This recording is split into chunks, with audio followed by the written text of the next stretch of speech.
Hello, and welcome to another episode of the Game Dev London podcast. I'm your host, Roxanne. You can refer to me as she, her. We're talking about community today and what the heck that means, how to do it, particularly if you're in a smaller company or an indie studio, and how to make the most of having a community when you're building a game. I'm joined by community queen herself, Imogen Wood. Imogen, please can you introduce yourself for us? Hi, everyone. I'm Imogen. My pronouns are she, her, and I am the co-founder of Socially, which is a community consultancy agency. So we help people within the gaming and tech space to build, launch, and improve their online communities. Thank you so much. So I'm going to dive straight into it. What the heck does community even mean? And I think that's a very good question because I get asked it a lot. And I think even people within the community world don't agree on what the definition is. So I'll talk you through my definition. I believe community is all about any touch points that you have with your customers, your players, your users, and the way that you interact with them online. So social media, walled communities like Discords or Patreons, and then anywhere like Steam, where you actually end up having a conversation with them and getting to know your player base and keeping them coming back to play your games. And you said there's kind of disagreement even in the community. What sort of things, what sort of other definitions do people kind of speak about? A lot of community managers and community professionals believe that a community is only something behind a walled garden. And by that, I mean if there's some sort of barrier to entry. So a Discord is a great example of a walled community. A lot of people will say that social media is not community. I think there is a point there. Not all social media is community, but community can be on social media. I think if you're going for a very brand awareness, marketing heavy social media approach, and you're not really talking to your followers, then sure, it's not a community. But I think gaming and the gaming industry has really shown that a lot of your community does live on social media, and those interactions do happen on platforms like, are we starting to call it X, Twitter, Instagram, Facebook? You do have a lot of conversations with your players there as well. Yeah. And what do you think the barriers are to having that walled community, which I guess you have a bit more control over maybe, so there's loads of pros to it, but it's maybe harder to get people there because there's extra steps. How do you overcome bringing people in, I guess in both ways, in the social and more open versus the walled environment as well? Yeah, I think there's pros and cons to each of them. The more open areas, as you said, it's easier to get people involved and get people talking. And then that next step, when you've really built up their loyalty and you've built up a connection with them, taking them into like a Discord space, or even getting them to sign up to an email newsletter. I think what you have to do is you have to prove the value of your community through those open communities, and then make them feel like it's a space that they want to be in. As you say, there are extra steps, but also when you're in the community, there's extra work to do. There's extra effort that you have to put in. You know, I'm in 11 Discords for games at the moment, and they're always pinging. I'm always trying to keep up with the conversation. And it is a lot of admin to do to be a true member of a community. Whereas I follow so many Instagram accounts for games, and I feel like I have less labor to do in that situation. So, yeah, what I say to people is you really have to give them a sense of value. They're not just joining a community to be part of a community. They're joining a community to get something out of it. And you have to illustrate what they're going to get out of that relationship and why they should put the time in. Yeah, I think that's a really great point about proving value because me as well, I'm in loads of different communities and I've never really thought about it in a way that I am giving my own time and capacity and energy into being part of the community. You don't just turn up in a Discord server, for example, and you're part of it. You need to kind of interact or, to make your own little communities within that community and feel that you're part of it. How do you convince people of that to be involved, especially like you said, when there's so much noise? You're probably in so many servers anyway. How do you cut through all of that? I think the onboarding process is a really important one, early doors. A lot of the time we join a server and there's just a few rules we have to click, and then you go in and you're just lost in a sea of messages and conversations. And I think it's really the community leader's responsibility to provide people with a great welcome to a group, because that's what keeps people coming back. I mean, a lot of people will come to a space 1 or 2 times, and then if they're not hooked in, they don't meet somebody, they don't have an experience within the group, they'll just leave and they won't come back.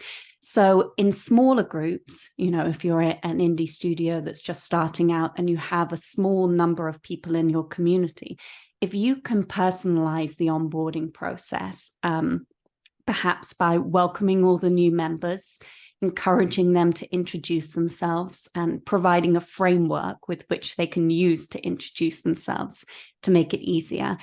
And then perhaps connect people within the group. If somebody says in their introduction, I really like cozy RPG games, and you know someone who is really active within your community who also loves cozy RPG games, tag them, let them know that they should connect with each other. And at that point, you're giving them that value that they came to the community for. You're giving them a connection. And once they have a friend, they're much, much more likely to come back again. Yeah, I definitely feel that. And we're both RuneScape players. That's definitely, having a clan and having people within that is why I come back to it, and why I ended up joining the Discord, because I wanted to talk to people a bit more outside of in-game chat. And that's how I found where I want to spend my time and capacity, because I was like, I got some of my people here and this is where I want to be. And we rarely even talk about the game. It's just we've become friends, and that's where we kind of interact.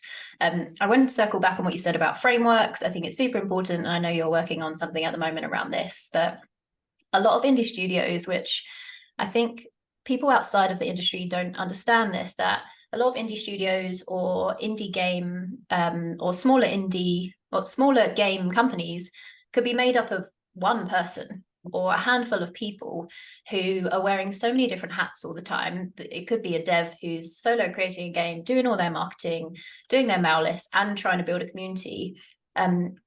Talk me through a little bit about the really kind of basic overview of that framework of how to prioritize your time on community that isn't too much of a time sap if you don't have it.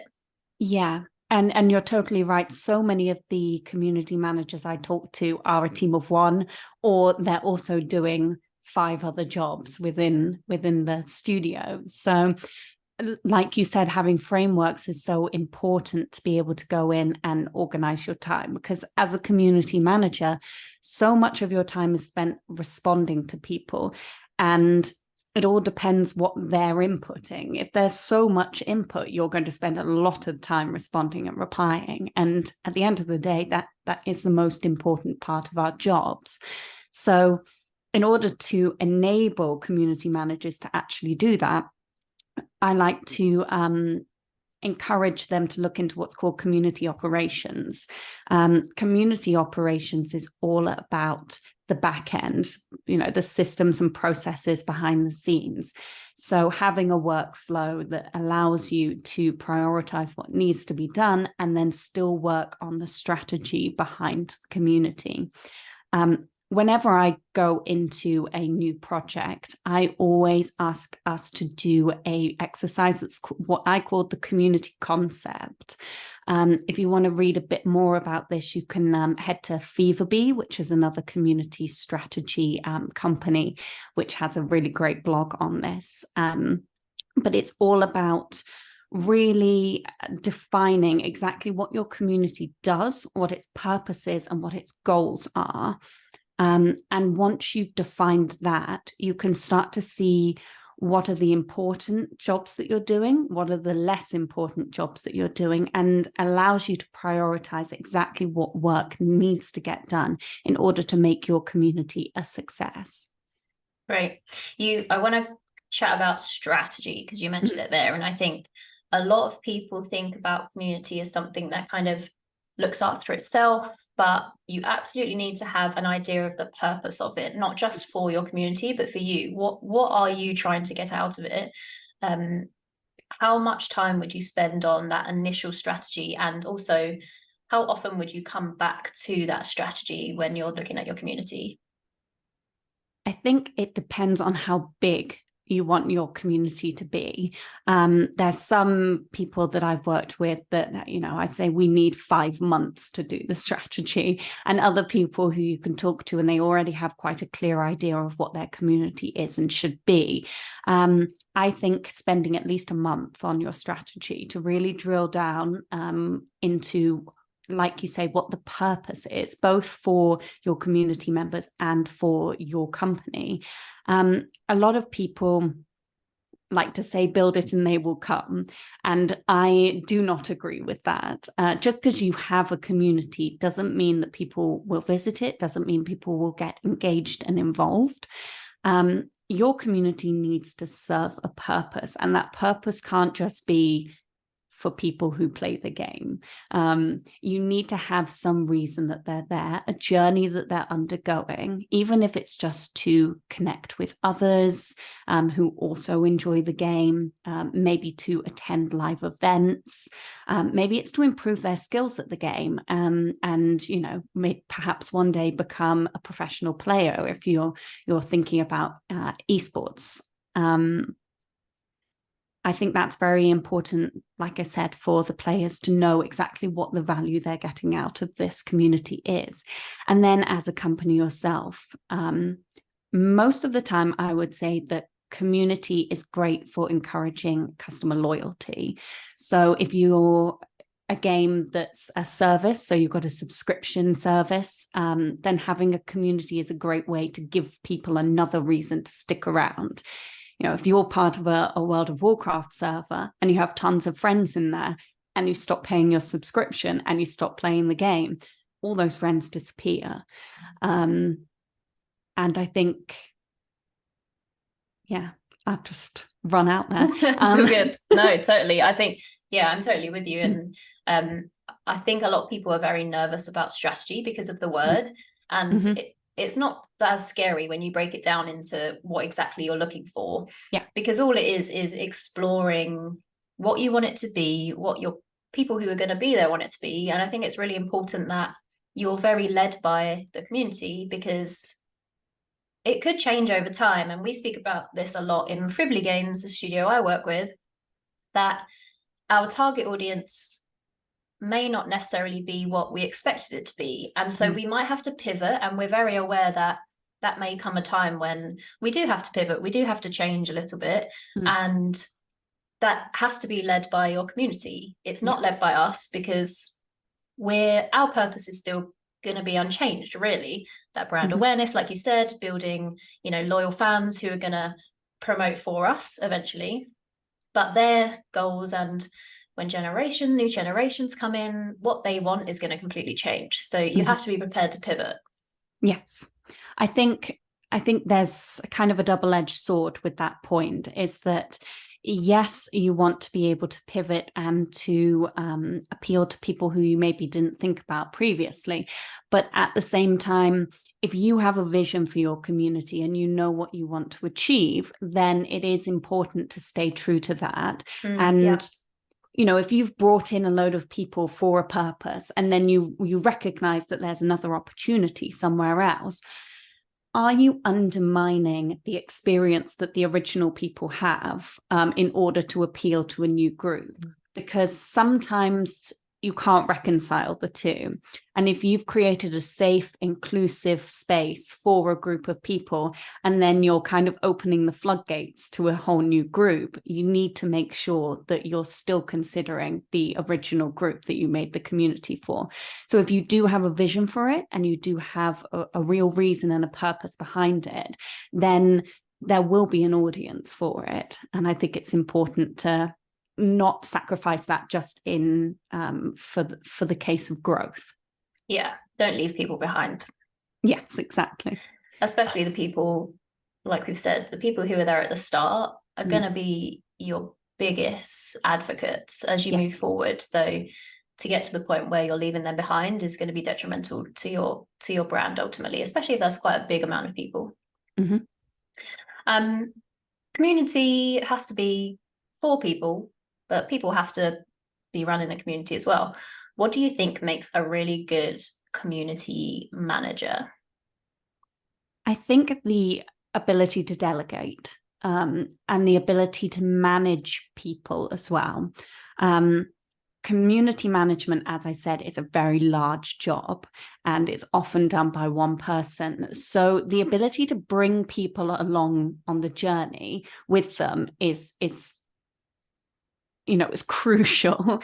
I think a lot of people go into community management thinking, I need to handle this all by myself. This is my responsibility. I'm taking care of this group. When in actuality, so many people within the community really want to get stuck in and have more responsibility. And I always recommend that whenever we're putting together a strategy, we also look at the membership to admin/moderation journey. Is there a way that we can identify hand raisers within the community and talk to them about taking on extra roles and responsibilities to help out the community manager? Because there's amazing ways that we can reward these people, whether it's extra game content, allowing them to have some sort of input into the world or the game, showcasing the work that they're doing and advertising them on a larger platform. And in that way, you really start to build a robust and, like you said, almost self-sustaining system where the community helps run itself. If a community manager can delegate and work with these people, it's a complete game changer, and it can really help you take your strategy to the next level. Yeah, I think a lot of people are nervous about bringing those people on the sideline, the fans, the players, whoever it is, into that more of a professional, I guess is not the word, but bringing someone in who's not part of the company, doesn't have a contract, isn't paid, for example, Yeah. but is this massive brand advocate. I feel that can be quite nerve-wracking to have, this person who you probably never really met because they're just a name that's maybe not even their real name. How do you get over that fear of bringing someone in who's part of the community and obviously a great brand advocate, but you don't really know them? I think it's important to make sure that people are vetted thoroughly. I know that sounds a bit cutthroat, but just because they're not a paid employee doesn't mean that they're not kind of undergoing a bit of an interview process. And if they have been a member of the community for weeks or months, you actually do know them better than people that you're employing after a few interviews. I know these days in the gaming industry, you have 7-8 hours of interviews, but it's not the same as knowing someone in the community for months and months. You can see how they interact with others, what their opinions are, how they approach the game. And you can, get them on calls and talk to them in almost an interview way, in order to bring them on board as admins and moderators. Just do a background check of their social handles. Yeah. You can ask them for that. And I think, making sure that you have a thorough vetting process really helps people to feel a lot more comfortable about it. Yeah, I think that's a really nice approach. And like you said, you can spend a lot of time with these people, and get to know them very personally, absolutely more than you would in a few interviews where someone's probably a bit nervous and says things that you want to hear instead of just being themselves. Whereas if you have someone in your server for a few weeks who is being very interactive and starting their own conversations, as well as kind of jumping onto your community manager's work and what they're doing, their events, you do really get to know them. And I think if you get to the point where you're needing to have more admins, you probably can see quite easily who they might be. Yeah, and I think a lot of admins as well, they're using it as experience to get a job in the games industry. I mean, a lot of us have had to be creative about avenues for, getting into this industry. And being an admin or a moderator on a large community within the games industry is absolutely a great way to get into the work. So people will take it seriously, as long as you're willing to put in the time to manage them properly. Yeah, I think as well, it's a big responsibility for you to just set the intention and expectations of what that role will entail. If, like you said, this is someone who's maybe trying to get into the industry and wants a bit of experience, be very clear about what you can offer them as part of that. Is it that you're actually going to be able to, over time, let them run some things themselves, have their own ideas, and be part of the wider strategy over time? Or, can you not provide that? But I think that intention and expectation is really great to set early on. Yes, exactly. Setting the expectation allows you to not only feel comfortable that they're aware of what their responsibilities are and how they should be acting, but it also helps them to go on a journey and see the real value that they can get out of this relationship. And I think also being very aware that these people are giving up their time, they're volunteering for you, and sometimes their journeys will change. They might undergo a change in their lives. They might get a new job or moving house or something. And there is a kind of life cycle on moderators and admins. So it's okay if someone needs to step back for a time, and maybe be less of an admin and more just a community member. And being prepared for that, I think, is important as well. Yeah, great. How do you make the transition from a virtual digital community to maybe doing more physical in-person community focused stuff, if that's something you wanted to do? Yeah, I think there's a number of ways you can do it. The one that I would suggest early doors is just to keep it casual and to kind of judge interest. Some communities maybe aren't that keen to meet up in real life, and other communities it's something that they're really wanting. So what I would say is maybe start by doing some, like a meetup, a Christmas party or something, getting people together in the same space and allowing them to socialize and share their love for the game.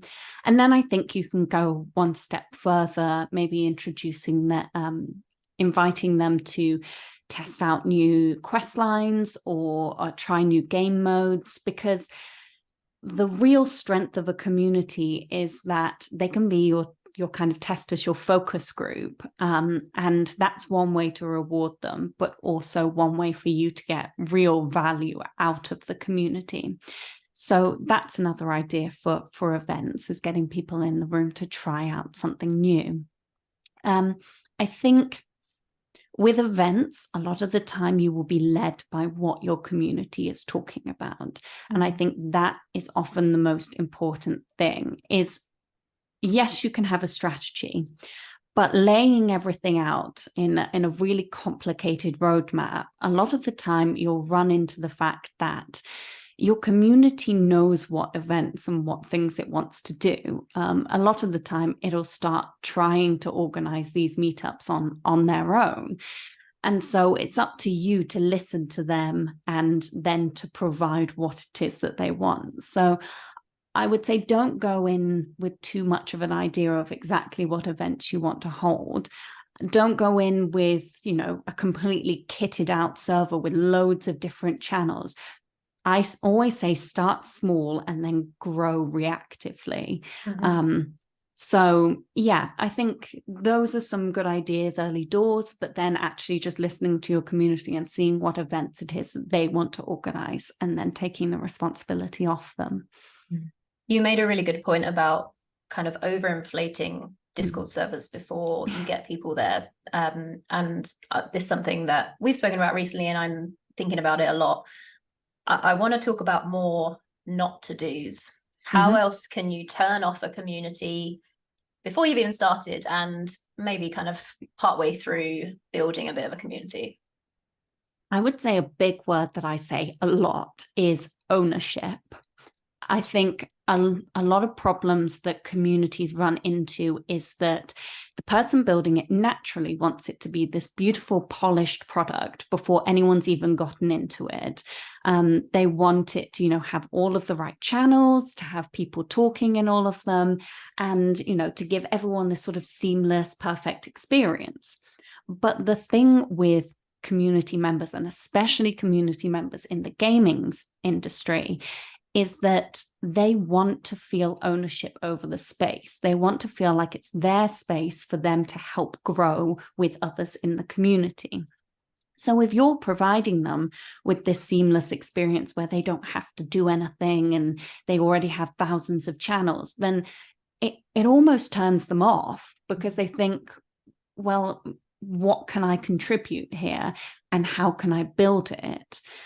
So what I would say is early doors, just keep it simple. Have a general chat channel, have, introductions, announcements channel, and then somewhere for you to just update people, almost like a newsletter. And from there, allow the players to, express what it is that they want. If someone comes into the channel and says, everyone's sharing so much of their food and drink on the general channel, we should have a separate one for that, that's not a sign of you failing because you haven't put a food and drinks channel in. Because the other scenario is that people come in, there's a food and drinks channel, it just stays completely silent, nobody uses it, which it's a little bit embarrassing as a community manager. Yeah. I will be embarrassed by that. So like I said, just allow people to come in and to use the space how they want and to take a bit of ownership over the space. It's not a reflection of you not building it properly. It's a collaborative effort with your community. Yeah, and I think you made a great point about gaming, especially games that are live, have live ops in any way. The community feeds in so much, even into really massive games, community thoughts and feedback and playtesting, or just the way they feel about a character in League of Legends. The studio really takes that on board, and it's a really important part of having a community. In what other ways do you think games communities are different from other communities out there? Games communities are a lot more mature than other communities. It's something that people in the community space talk about a lot. And a lot of people don't touch games communities because they are so developed. Games communities are a lot more discerning than a lot of other communities, because we're all such, community members. We all love Discord. We're all in so many of them. We know when a community is done wrong. It's not even because we have a great understanding of the theory behind communities. It's because we've just, become so accustomed to them that we can look at a bad community and we just know that it's not being run correctly. Yeah. And we'll moan about it. Yes. I was just about to say the same thing. They're very vocal, sometimes for good, sometimes for really, really bad. I think it's fine for community members to demand what they want. And I think that's actually very constructive. Like I said, they have ownership over their space. It is their space, and they should be listened to. But then when community members become a bit volatile, they can become very demanding, and we see that much more in games than in other industries. I think gaming community members are demanding for good and for bad. Yeah, absolutely. I know I am. So yeah. And you made a point about for us gamers who have been doing this for 10, 20 plus years, we know what we're expecting, we know what we want out of community and what we don't. How do you introduce people who are new to gaming into, for Discord, for example? Even I've been in the Discord scene for ages. I've just joined a few new servers and I was like super overwhelmed by it. There was so much there. I didn't really know where to start. How do you make a really great introduction, not necessarily just for Discord, but how do you introduce someone who is very new to this different landscape in gaming communities? I think it's all about, like I said previously, that onboarding experience, but I'll take it one step further and say that if you have a really big, really large, really complicated community for a game that's been running for many, many years, it's important to have a really expanded onboarding process. That can happen on YouTube and social media, and then move them into that Discord group. So things like new player guides, where they can get involved, events for new players, in order to allow them to connect with each other. Because if you connect with another newbie, suddenly you're not alone in a sea of people who know everything about this game. So I think Midjourney is a weird community, but they do a good thing where they have a kind of new users area where you can make mistakes and you can mess up, and actually you don't feel quite so embarrassed because you're not being watched by all the pros putting in your weird and clunky commands. So I think that can be a really nice thing, is to have a new players area of your Discord. And you can even lock off certain areas to people who haven't been in it for very long. If you've only been in the group for a week, maybe you just see those, new player and introductory areas, so you don't kind of get overwhelmed by the whole, floor plan of the Discord.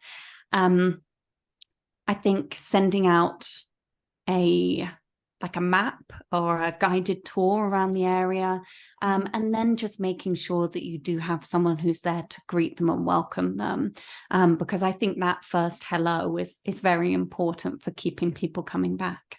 Yeah, absolutely. That is the difference between feeling welcomed and just appearing in someone else's space, which it can feel like with those communities who have been going for a really long time, like you said, to just dive in and be like, hello, I'm new here, what do I do, where's class? Yeah. And this is a big thing about community operations as well, as I think so many community teams, because the world of community isn't, as I said, hugely well defined, and people are still figuring out exactly what it means and frameworks. You can't go to university for community. That you have to do a lot of self-learning in order to figure out the theory behind it. And having a really good and robust community operations ComOps system allows you to actually have a workflow and a process. When someone gets onboarded, what is the next thing that happens to them? What is their journey? Being able to map that out and seeing that kind of on a flow chart is so helpful, because when that's just stuck up inside a community manager's mind, not only is it possible to, everyone's fallible, everyone has gaps in their understanding. It might not be the most robust system if only one person is built in. And then also, what happens if they're sick? What happens if they have to leave the company for whatever reason? How do you then manage it? Because it was all locked up in there. You don't actually have a workflow in writing for somebody else to follow. Yeah, set yourself up for long-term success, not just a flash in the pan. It's not like, for us marketers, it's not a campaign. It's an always on. And literally always on, 24 hours, 7 days a week. If you're on something like Discord, it never stops. So you have to have those controls in place and have an idea of those processes. And I think as well, that really helps the rest of your team to say, again, going back to intentions, this is our intentions as a company. This is how we're going to do these processes if there's an issue with someone not being so great in the Discord, or the process of finding these admins that we want to add. To have that intention set up in the first place for all of your team, there's no room for, oh, is this how we do it? Because you already know, you've already set that strategy and those intentions are already set. Yeah, so and it really allows you to expand your team as well. If you do manage to find maybe like an entry-level community manager who can come on and help run it, if they have a framework that they can follow, then suddenly their job becomes so much easier. And they don't have to do as much training. They don't have to, set up their own systems, which maybe don't mesh with the ones that are already in place. It's just every other job has this, and a lot of the time community management doesn't. So yeah, maybe one day you can create a uni course for us all so we know what we're doing. well, I am actually working on a kind of short guide for community operations, which will be out by the time that this podcast goes live. I'm making that promise now. So yeah, if people want to head to our website, which is www.socially.ltd, then you'll be able to find that and download that for free. We just want people to know what community operations are. So love that. We love a resource. yes, I love a resource so much. I was like, well, I have to start creating a load because my downloads file is stuffed. Well, thank you. That's great. And I think with that, we'll conclude today's episode. Amazing. You just mentioned your website. Where else can we find you, hear from you? Everyone's more than welcome to follow me on LinkedIn. And what is my tag? I'm Imogen Wood. What is it? This is the face. Type in Imogen Wood and you'll find exactly. Her. You'll find me. I look the same. And yeah, what am I trying to say? We can cut this bit. That's all good. Yeah, find me there. Send me a DM. And if you're interested in, putting together some community operations, workflows, systems, working on your strategy, we're always here to help out on a consultancy basis. Awesome. And you can find us, Game Dev London, at gamedev.london, pretty much everywhere. Just try it. We're probably there. We upload episodes most Mondays, so we will catch you on the next one. If you want to find me, I'm Zai Gaming, XAI Gaming, or Roxanne Marshall on LinkedIn. And we'll see you next Monday.